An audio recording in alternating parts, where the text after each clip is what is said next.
How are y'all today? Well, thanks for coming out, giving part of your beautiful Saturday. I know if you're a student like me, finals are starting to loom up on the horizon, so thank you for coming out. And so here we are at the final stretch of what has been in every way an historic election. As a college student, as a member of University Democrats, I'm here to kind of report from the front lines of the Year of the Youth vote we've been hearing so much about. Let me tell you, the energy and the excitement among people my age has just been incredible to see. I had people, some of the least political people I knew, calling me on election day saying, "Where do I vote? How does this caucusing thing work?"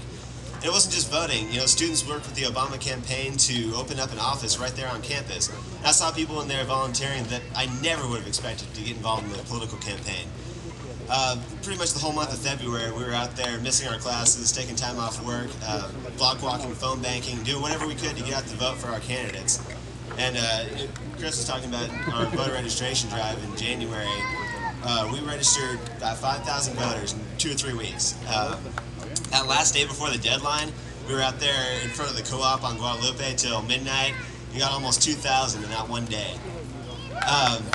It was really something, and everybody wanted to be part of the process. Everybody wanted to get involved. You know, a friend of mine that I used to argue with, we went to high school together, he used to always complain that Democrats and Republicans were all the same, and even if they weren't, he wouldn't vote anyway because his vote wouldn't make a difference. Probably the most politically apathetic person I knew. Anyway, we both went to UT, but we kind of lost touch, and I hadn't really spoken to him in a couple years. But the first time I went to that Obama office, I saw him in there making calls, and I almost couldn't believe it. I saw him there a couple other times too, and a couple days before the primary, I ran into him walking to class, and I said, "Hey, I didn't think you went for this political stuff. You're always trying to tell me it didn't matter." And he said, "Well, this time I think it does." And it sure does. He wasn't unique. This was happening all over. I know a lot of y'all went to those rallies, all the different rallies we had in Austin, the run up to the primary. Everyone I went to was the same story. Yeah, the usual Austin political crowd was there, but you kept running into people that I never thought I'd see at a political rally. And of course, around campus, for a while there, it seemed like every other person had an Obama or Clinton button pinned to their backpack, or candidate yard signs in the dorm windows, and T-shirts all over the place. It was really something. I guess the conventional wisdom says young people don't vote, but I think we need some new conventional wisdom, because and I'll leave it to the pundits to try to analyze this and argue about it and explain it and argue about it some more. I'll tell you what I know. I think young people just look back at the last 7 years and realize that this is where apathy gets us. A slowing economy, a blatant disregard for justice and human dignity, and a horrible, misguided war. I just think we're just tired of being lied to, tired of leaders that don't share our values, and we decided to do something about it.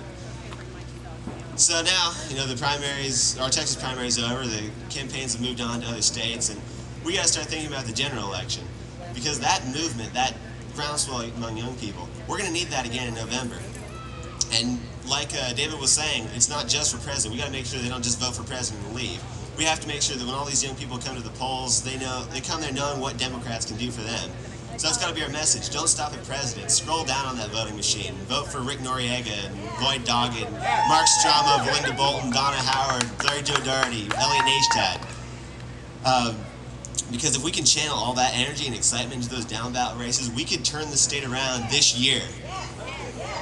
But you know, that's why we got to be careful. We got to have to be careful as this primary season draws to a close, that we don't let our disagreement, we as Democrats don't let our disagreements over candidates turn into just full-fledged infighting.